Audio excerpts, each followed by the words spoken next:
নমস্কার দর্শক বন্ধুরা, মোটিভেশনাল শ্রীমন্ত চ্যানেলে আপনাদের জানাই সুস্বাগতম।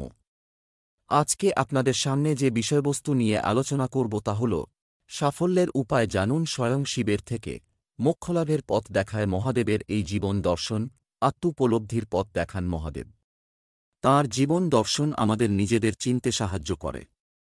জেনে নিন শিবের দেখানো জীবনের পথ। মহাদেবের আরাধনা করলে মনের মধ্যে একটা শক্তি পাওয়া যায়। তাঁর জীবন দর্শন আমাদের জীবনে সাফল্য ও মোক্ষলাভের পথে অনুপ্রাণিত করে। আদি যোগী শিব ধ্যান, আত্মসংযম ও মৌনতা পালনের মধ্যে দিয়ে মনের শান্তি ও আত্মোপলব্ধির পথ দেখিয়েছেন।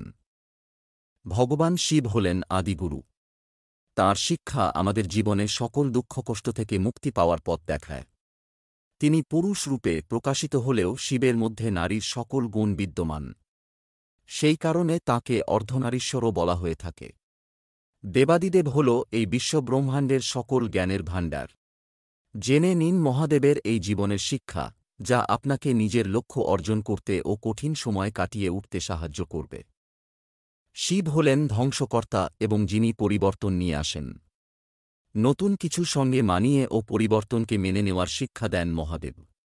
আপনি জীবনে সফল হতে চাইলে নিজেকে নমনীয় রাখুন ও পরিবর্তিত পরিস্থিতির সঙ্গে মানিয়ে নিতে শিখুন। মহাদেব হলেন এমন একজন দেবতা, যাকে দেবতা, মানুষ, দৈত্য ও প্রেত সবাই উপাসনা করে।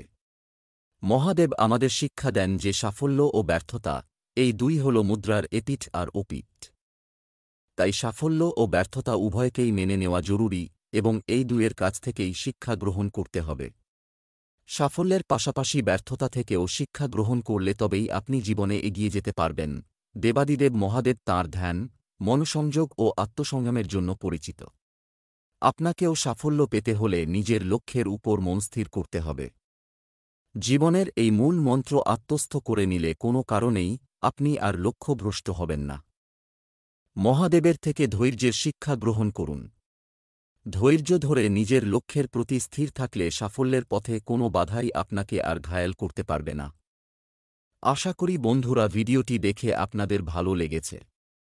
ভালো লাগলে আপনজনের উদ্দেশ্যে শেয়ার করবেন, চ্যানেলটি সাবস্ক্রাইব করবেন। আজ এখানেই শেষ করছি।